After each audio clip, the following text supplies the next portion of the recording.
Dando Guerra es presentado por Serena Stays, hospedaje en Punta Cana y Valencia. Hotel Geo Inn, la embajada de la hospitalidad en los llanos venezolanos. Humética, Skincare, El Golazo, el verdadero Pepito de Lomito. La hamburguesería 143, Ciudad Llanero y Traqui Cabudare. Morichal Grill, Restaurant. Linda Isturiz, cirujano plástico certificado. Aníbal Espejo, asesor inmobiliario. Todo Frenos, especialistas en sistemas de frenos. Bienvenido a este primer episodio de Dando Guerra. Yo soy Miguel Laclé.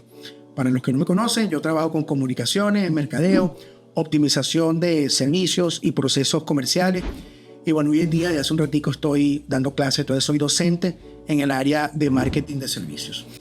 Yo veía justificado que este primer episodio fuese como una mezcla de muchas cosas, simplemente para que tenga el público, ustedes tengan una idea de qué tipo de contenido vamos a manejar aquí, que es más o menos como la línea general que yo normalmente manejo en mis redes sociales, pero que tenga un componente bien importante, y es que todo lo que se habla en todas las áreas de comunicaciones, de mercadeo, de servicio, de publicidad, temas de gastronomía, que muchísima gente sabe que me apasiona muchísimo, y de docencia, académicos, sociales y todo lo demás, pues se converse de una forma donde de alguna u otra manera podamos interactuar y que este canal se convierta en eso. Y yo creo que en este momento más que nunca hay un buen sector de esta población civil y comercial que tiene que hacer un contenido importante que pueda ayudar a los demás y que de alguna forma conecte con las necesidades y con lo que la gente quiere, no que quiere escuchar, oír o ver, pero en esta coyuntura, en este momento de país, son muchas cosas relacionadas a estos temas que creo que pueden sumar y ayudar muchísimo. No os cuento lo del tema del nombre, de Dando Guerra, y yo sometí eso como a debate con gente muy cercana, y estaba yo muy empeñado, pero muy autócrata en ese sentido, porque no es vaina, yo escuchaba esa frase muchísimo. Quizás fui un chamo que dio mucho que hacer de carajito, entonces claro, yo lo escuchaba en el colegio, lo escuchaba en la calle normalmente, y era una frase muy común, se lo comentaba un amigo ayer, era una frase muy común en los años 80, quizás ahora se ha escuchado menos, pero era como la etiqueta natural de cuánto carajito andaba echando vaina por ahí. Siempre le decía, mira, fulano, perencejo y mengano, esos muchachos sí dan guerra. Entonces bueno, sentí que de alguna forma por mi conformación profesional y como yo veo algunas cosas con mucha beligerancia y con mucha crítica realmente, pues sentí que el espacio podía llamarse Dando Guerra para que ustedes den guerra conmigo y echemos bien entre todos y podamos divulgar, opinar y hablar lo que se nos venga en gana finalmente en este formato, por supuesto en unos patrones pues normales, comunes, de respeto y bueno, digo yo que de respeto. Lo cierto es que esa es la justificación real de por qué se llama así. Y bueno, si a la gente definitivamente engancha con esto y esto tiene mucho más que sacarle, pues yo aspiro y espero que tengamos muchísimos episodios, temas que conversar. Al final yo quise hacer esto también, primero porque era como necesario tener un formato de este tipo y yo tenía como el interés de cambiar el esquema de contenido, poder crear un espacio que tuviese un formato grueso, específico, de mayor duración, que no solamente sea para redes sociales, sino tener nuestro propio canal en YouTube, y que iba a haber muchos temas que yo sabía que iba a tocar, que podía funcionar como, no como clases, pero sí como aportes. Y sé que muchísima gente que me conoce y que aprecia el contenido que hacemos y con la gente que rozamos y de las cosas que hablamos, le iba a ser interesante tener como más tiempo extendido para que pudiéramos o pudieran tener acceso a ese tipo de temas. Una de las cosas que a mí más me preocupaba de primera mano era cómo abordar este primer episodio y decidí hacerlo como un mezclum, así como las ensaladas que dicen que es un mezclum de verdes, de lechugas y cosas, y yo quería como darle una vuelta a varios aspectos de este contenido, porque así como sale en la promoción de este video, en la promoción de este podcast, donde salen unos lentes parecidos a estos que están aquí, decidimos ponerle como un anillo gráfico con muchos iconos de todas las cosas que se iban a hablar aquí. Entonces yo normalmente hablo de muchísimos temas relacionados, por supuesto, inherentes a mi trabajo, con temas comerciales, con muchos temas de comunicación, mucha crítica publicitaria, muchísimos temas de redes sociales, pero sobre todo en el aspecto del tejido social del venezolano. Y también llevándolo al plano regional, esto se hace desde Barquisimeto, Venezuela, y en una ciudad muy peculiar y muy particular, desde donde yo he basado, no quiero que suene como muy científico, pero todos mis estudios y todas las formas y fórmulas que yo busco para analizar a la gente y cómo se comporta y todo lo demás. Uno de los temas que a mí me ha obsesionado es el tema de servicios. Y yo digo que en un país donde hemos normalizado o desnaturalizado algunos procesos, el mejor ejemplo que yo pongo es el de cómo cerrar un proceso comercial tan simple como comprar en una ferretería, no sé, un tornillo. ¿Y qué es lo desnaturalizado? Es que aquí ya hemos normalizado temas como, por ejemplo, el que usted muchas veces no puede utilizar el punto de débito por varias razones. O porque el comercio no lo tiene o no se lo repusieron, y todo pasa, por supuesto, por los temas de Venezuela y los temas del país vamos a llamarlo los últimos 10 años. O en muchos casos comercios que decidieron tener los puntos o tienen los puntos pero decidieron no utilizarlos más, que sea por temas de comisión, etcétera, y ahí por ahí pasan todos los temas pues tributarios que te puedas imaginar, de obligaciones, etcétera, pero impacta directamente en la comodidad del comprador. Entonces yo digo que casos de negar el punto, por ejemplo, es los ejemplos que siempre hago, de negar el punto o simplemente renunciar a usarlo, obligarte a hacer un pago móvil. O sea, vamos a irle sumando como las cositas que hay que hacer. Obligarte a hacer un pago móvil, a utilizar tu teléfono, chévere, utilizar tus datos, a tener que registrar un número de teléfono de un desconocido, de otra persona, para que tú mismo mandes la captura. Y no solamente eso, te puedes tener restricción de salida de locales esperando que te verifiquen. Entonces son procesos y temas desnaturalizados que yo de primera mano me han obsesionado y hago mucho hincapié en eso, y en muchos casos hay un tema que yo quiero tocar, que es la sensibilidad de las personas. A mí me pasa muchísimo por la forma en que yo hablo estos temas o analizo y mido estos temas, que yo detecté una tara que tenemos los venezolanos, y es que una tara doble. Por un lado, no nos gusta como mucho que nos hablen de los defectos o nos digan las cosas. Hay poca gente que lo recibe a bien. Y por otro lado, al que le gusta prefiere que otro lo diga, ¿no? Entonces a mí me pasaba muchísimo, ¿no? A veces me gané como detractores porque hablaba de cosas, temas muy sensibles. Por ejemplo, un tema sensible, el famoso temita de los niños y el uso excesivo de las tablets, ¿no? Entonces yo, como hace 5 años, tuve como una pequeña discusión con una muchacha que me dijo, tiene que ser que tú no tienes hijos, o probablemente en tu casa no tengas hijos, pero no tienes tablet. Le dije, no, mira, no tengo ninguna de las dos. Entonces me di cuenta de la sensibilidad de algunos temas, pero me empezaban a llegar por otro lado gente que me decía, Miguel, ¿por qué no hablas de tal cosa? Es que eso está muy pequeño. Entonces es eso, ¿no? Es como una tara. En algunos casos nos gusta escuchar las cosas o queremos que las digan otros, en otros casos simplemente no nos gusta la crítica.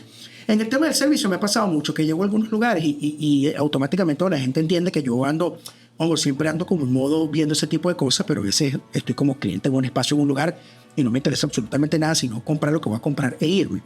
Pero de ahí es donde voy recogiendo como todo ese dilema, porque para mí es un dilema y es un problema muy grande ver cómo hemos naturalizado esos temas que deberían ser como en países normales. Y usted puede decir en este momento, bueno, coño, es que no estamos realmente en un país normal, es un país que se ha retorcido desde muchos puntos de vista, desde toda su fibra social, por supuesto comercial, la crisis y todo lo demás. Pero eso me lleva a que mi contenido de primera mano y por mucho tiempo me obligó a que tomar esa línea como bandera. Y me di cuenta que muchísima gente lo apreció, y por eso es la primera línea, el primer tópico que voy a tocar en este mezclum de este primer episodio de Dando Guerra. Porque siento que ahora vamos a la situación país, enero 2026, siento que ahora vamos a tener la obligación de acomodarnos un poquito. Y si no tenemos la voluntad de acomodarnos un poquito, el sistema nos va a obligar a acomodarnos. Porque definitivamente vamos a estar frente a una situación de transición, y cuando digo transición no lo digo directamente en términos políticos, lo digo en términos comerciales. Yo anotaba algunas cosas aquí que evidentemente hice como una chuleta y una cosa acostumbrándome al formato. Miren, el que decida no acomodarse y quedarse en las mañas viejas, yo creo que va a tener un problema bien importante. Porque aquí vamos a crecer, y vamos a crecer en competencia comercial, y va a ser cada vez más importante el tema de servicios óptimos. el tema de recurso humano mejor calificado, el tema de que sea más fácil y más directo acceder a productos y servicios. Yo tengo aquí anécdotas muy cómicas relacionadas a eso. A mí hay gente que me ha escrito que son jefes de compra de empresa y me dicen: Miguel, no puede ser, ¿qué pasa con las proveedurías? Que hay que jalarle bola a la gente muchísimo para que te mande un presupuesto. Y yo le digo: no, mira, no es mi caso. A mí me piden un presupuesto y yo trato de lo posible por: mira, Miguel, que necesito un presupuesto con un plan de mercadeo de tal cosa, o para un taller y laboratorio. Yo en lo que no me puedo lo hago.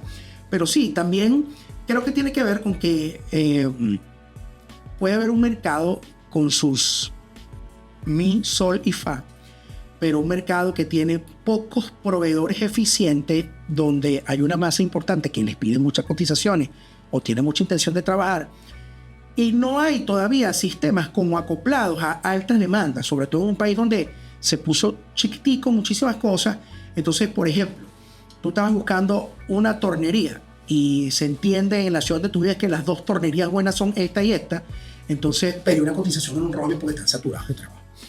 Entonces, ¿qué yo veo en el futuro de esa transición comercial?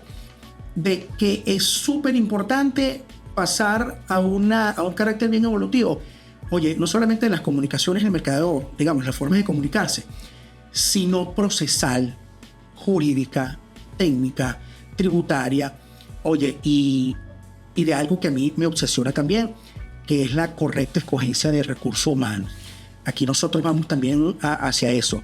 Creo que el compromiso de servicio pasa también por buscar un recurso humano más allá de una vaina que nos ha jodido demasiado, que es tengo que resolver. Se me fueron 2 personas, también hubo inmigración. En el tema del parque de servicios gastronómicos pasó muchísimo.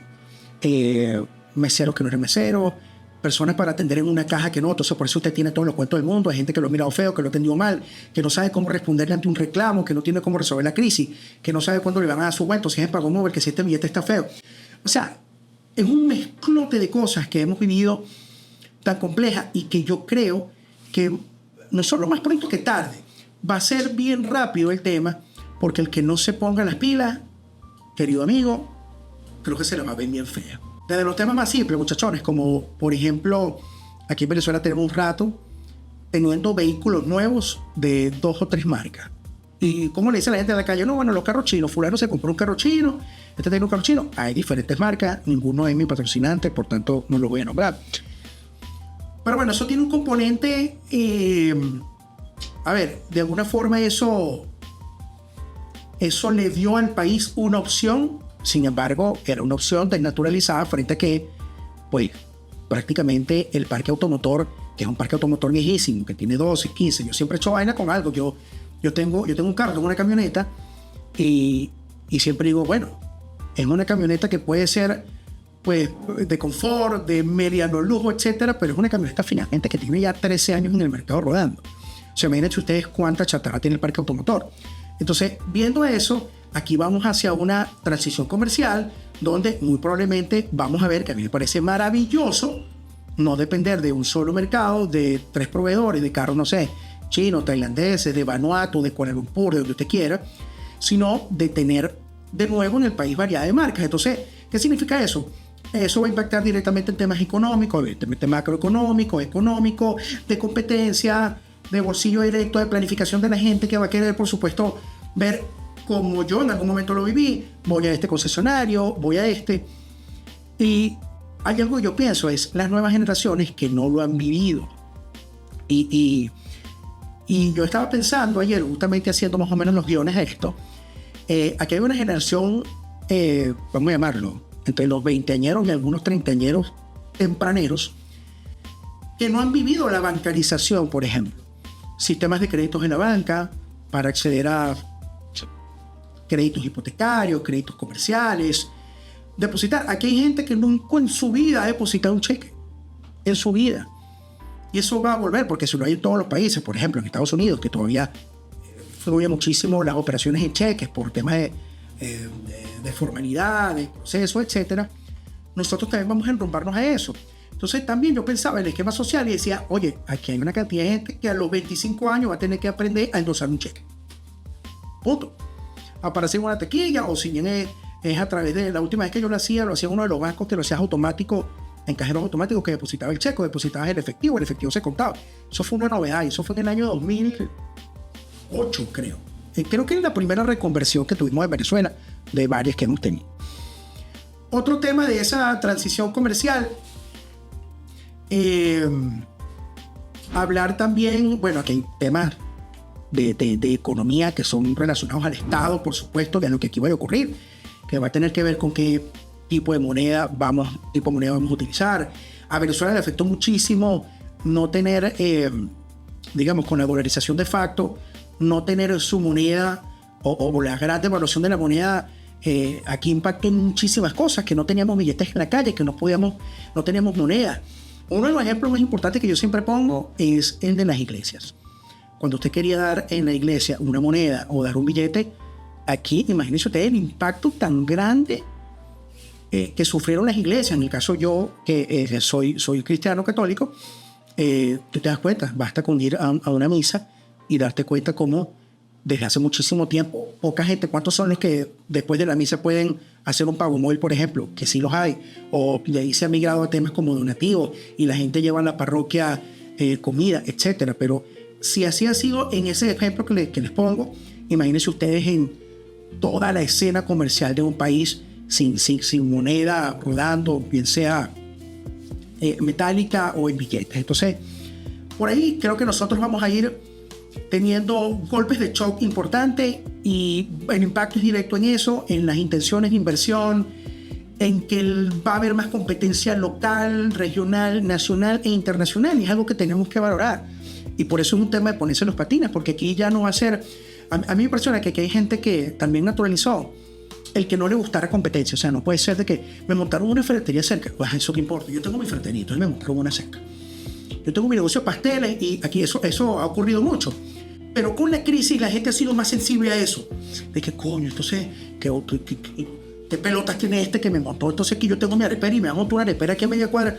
Pero es que eso es normal y natural en cualquier país del mundo. Por ejemplo, el caso de la comida. ¿Cómo se hace en las ferias de comidas históricas? En la feria de comida hay, ¿cuánto? 20 negocios y hay 3 con pizza, 3 con hamburguesa, 2 con pollo a la bróster. Y funcionábamos en esa naturalidad. Yo creo que para allá vamos. Sin lloriqueo, sin pendejada, haciendo cosas con un nivel de aquí como debe ser, de primer mundo, buscando, al menos yo siempre digo, seamos nosotros ciudadanos de primer mundo y veamos las cosas, en un formato moderno y que nos permita adaptarnos a que todo salga mejor y que la gente se sienta, todo el que invierta, yo siempre lo digo en mi taller, todo el que invierte $1, un bolívar o lo que sea, se sienta servido, sienta que de alguna forma está recibiendo lo que quiere y que lo están atendiendo como es, punto y se acabó. Quiero referirme también a otro proceso de transición, y es que yo desde hace un par de años, cuando me invitaron a ser docente de marketing de servicios, la profesora Lorena Camarán, nuestra coordinadora de diplomados especiales en la UCLA, yo decía, caramba, yo siempre he querido hacer esto, ¿no? Siempre quise dar clases porque sentía que podía y que me iba a tocar eventualmente transferir los conocimientos y todo lo canten los chirazos que quieran, todo el palo que uno ha llevado en Venezuela, sobre todo los que todo este tiempo nos hemos llevado este peso y que nos quedamos aquí y que también tenemos un valor importante, así como el que se fue porque simplemente tuvo que irse o quiso irse o de la forma que sea. Igual todos somos venezolanos que teníamos un peso muy importante, el que se quedó y el que se fue. Y yo sentí que eso de primera mano era como una responsabilidad chévere, empezar a dar clases y a prepararme como docente, porque tengo una preparación. Yo le digo a todo el que me hace referencia a eso, le digo, yo me preparo más que mis alumnos y estudio más que ellos y estoy todo el tiempo actualizándome porque siento que de alguna forma es una responsabilidad que tengo. Me empecé a dar cuenta y desde hace un par de años, inclusive en el 2021-22, para los que me conocen y me siguen en redes sociales, yo estoy en todas las redes como Medios La Clip, yo creé una marca, me parecía prudente crear una marca, una submarca, o algo pegadito a mi costilla, que se llamara La School, y se escribe así, LS, cool, como de cool, pero suena como a la escuela, en inglés. Porque sentía que tener esa especie de marca, formato, producto, académico era importante para la Venezuela que eventualmente podía venir, y que nos dimos cuenta cómo esas lagunas importantes académicas fueron haciendo mella importante en nuestra sociedad, vamos a llamarlo así, de estudios, jóvenes. Aquí hay muchísima gente que se vio en la necesidad de dejar de estudiar, de abandonar los estudios, dejarlos a la mitad, no poder pagarlo, tener que mantener su casa, tener que irse del país. Entonces el país quedó definitivamente como un poco divorciado de la escena académica, y tuve ya gente con la intención, pero que le parecía imposible y lejos. Y yo acercarme a la academia de esta forma me permitió ver y entender que hay muchísima gente, porque yo lo publicaba en mis redes y me escribía: oye, me faltan 3 semestres de tal cosa, profe, y yo quiero seguir en esto. Y el país eventualmente va a ir a esa transición académica. Y creo, yo no lo sé si va a ser así. No sé si eso existe algún formato. Si alguno sabe, puede ponerlo en los comentarios. Así como existen los censos, creo que el país eventualmente se va a censar, y el país va a decir: oye, tenemos fallas importantes en tales áreas. Necesitamos, no sé, ingenieros, necesitamos arquitectos, necesitamos más médicos, necesitamos psicólogos, sociólogos, abogados, etc. En esa naturalización del país, yo creo que eventualmente eso va a ser algo, no sé si es inédito, porque aquí normalmente uno es el que se censa en los censos universitarios o empieza a buscar, pero creo que aquí probablemente lo que ocurre es eso, que el país hable, se exprese desde sus instituciones formales y serias y diga: oye, necesitamos nutrir este equipo con esta y esta posición. Se habla mucho del tema petrolero en Venezuela. Ha sido uno de los temas más importantes porque no deja de ser nuestro pulmón, más allá de que hemos sido, por supuesto, un país rentista de toda la vida, y muchísimos soñamos con explotar otro tipo de petróleo, le llamo yo. Yo publicaba recientemente una imagen. Muchos saben que yo soy documentalista, hago muchísimas cosas como audiovisualista, he hecho históricamente y a veces todavía hago una que otra. Y yo tomé una imagen en un muelle donde estaba, full de peñeros, cargados con gente que iba a Los Cayos, y hice una toma muy bonita con un sol precioso que había ahí en la población de Cañango, estado Carabobo. Y yo decía, y yo le puse arriba, este también es petróleo de Venezuela, el turismo, su gente y todo lo que vamos a hacer. Así suena cliché, pero creemos que también esas son unas vías que van a abrirse con mucha más formalidad, y ahí podemos pasar por temas como las escuelas de turismo, las escuelas de servicio, la profesionalización de los oficios, que aquí funcionó muchísimo, de que todas las personas que ejerzan un oficio puedan hacerlo a nivel profesional, de que puedan certificarse, y bueno, todas las cosas. No quiero que se entienda que todos los capítulos vamos a hablar de esto, pero por supuesto es un componente muy importante que me parece súper chévere, porque todo nos va a casar con el elemento social, nos va a casar con el elemento comercial, con los intereses de cómo comunicar lo que vamos a hacer.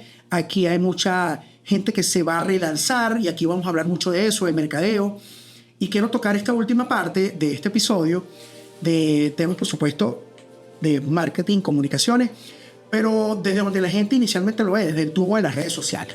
Y aquí voy con unos comentarios al respecto. No voy a ponerme súper técnico con el tema redes sociales, pero voy a hacer algunas apreciaciones que me gustaría que sigamos discutiendo por esta vía y que ustedes interactuemos en los comentarios.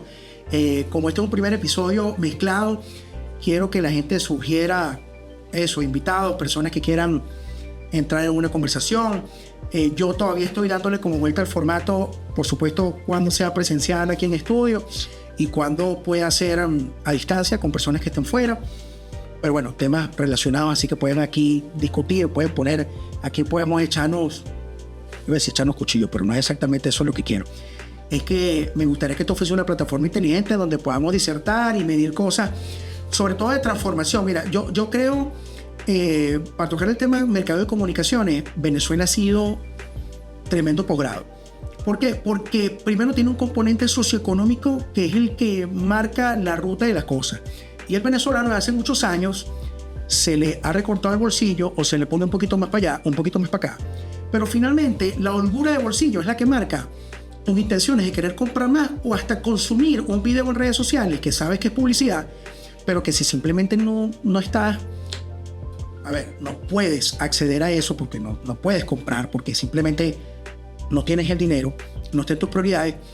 Nosotros hemos le hemos dado como una vuelta a la forma de consumir en redes sociales hoy en día, en diferentes formatos.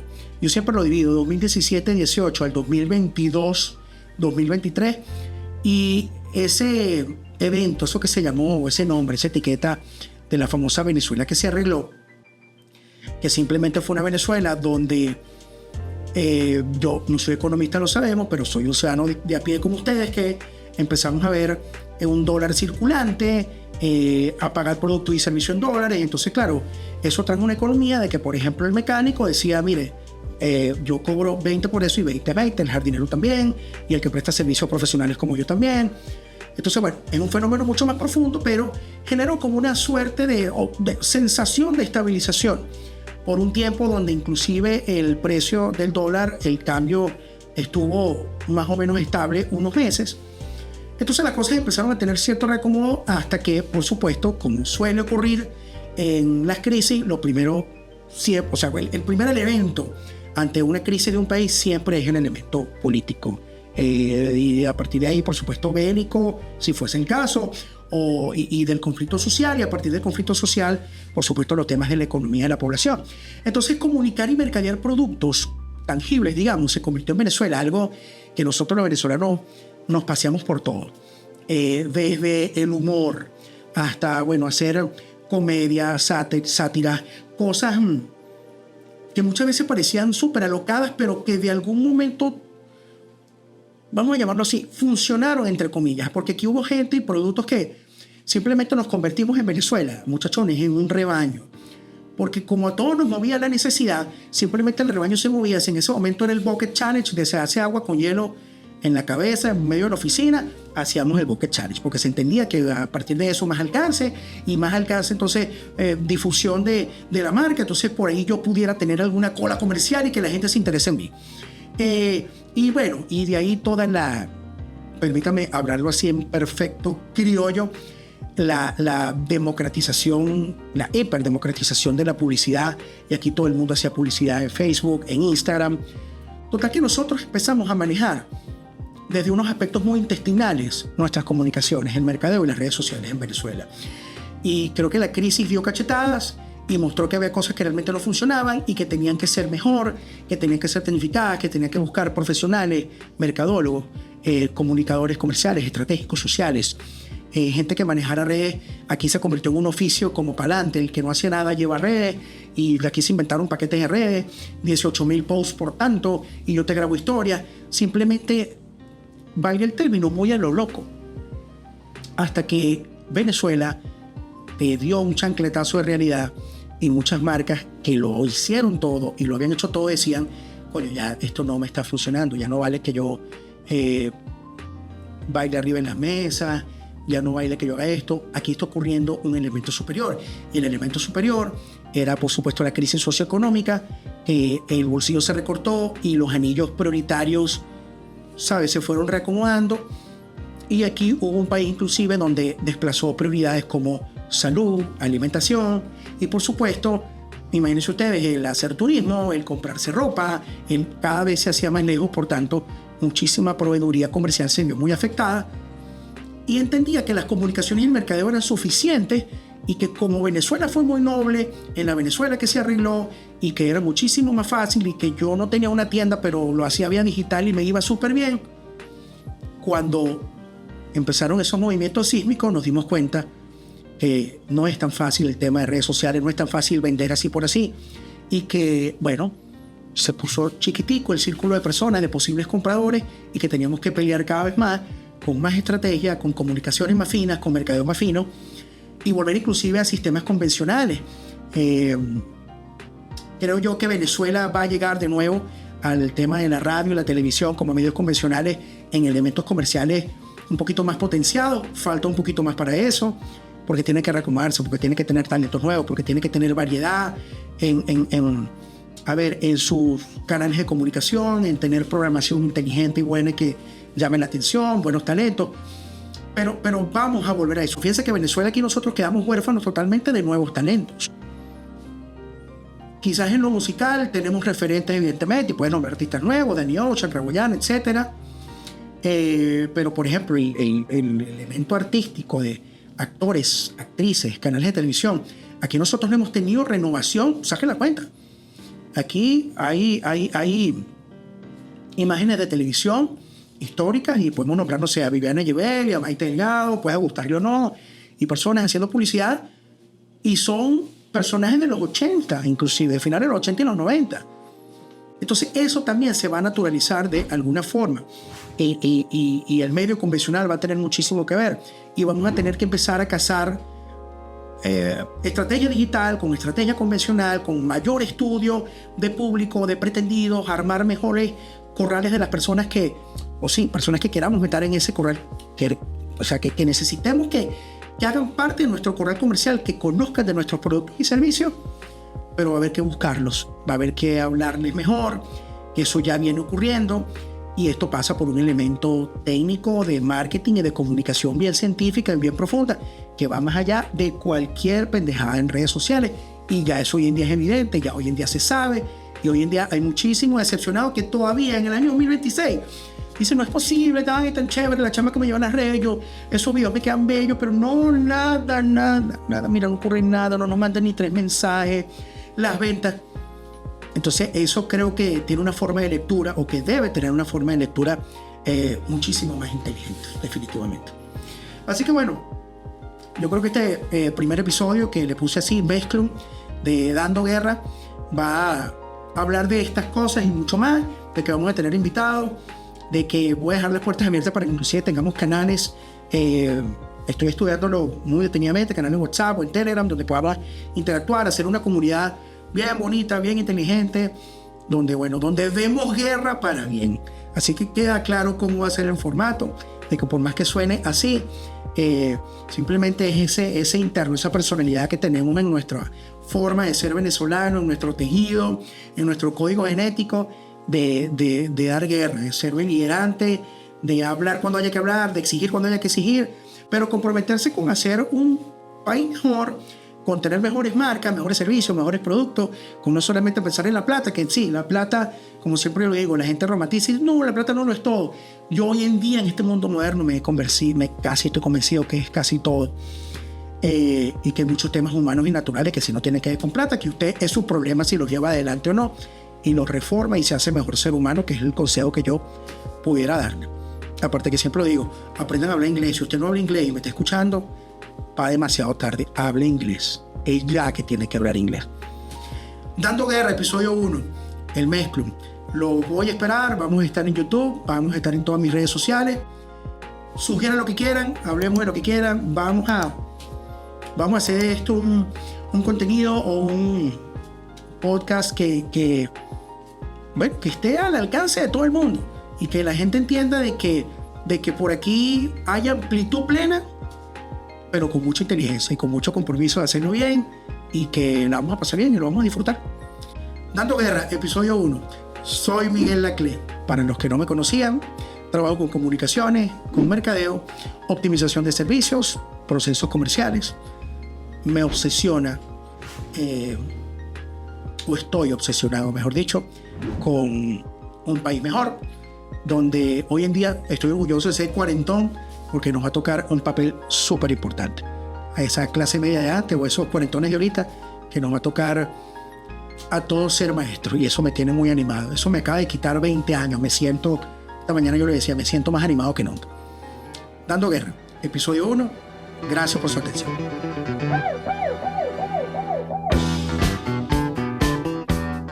Dando Guerra es presentado por Serena Stays, hospedaje en Punta Cana y Valencia. Hotel Geo Inn, la embajada de la hospitalidad en los llanos venezolanos. Humética, Skincare, El Golazo, el verdadero Pepito de Lomito. La hamburguesería 143, Ciudad Llanero y Traqui Cabudare. Morichal Grill Restaurant. Linda Isturiz, cirujano plástico certificado. Aníbal Espejo, asesor inmobiliario. Todo Frenos, especialistas en sistemas de frenos.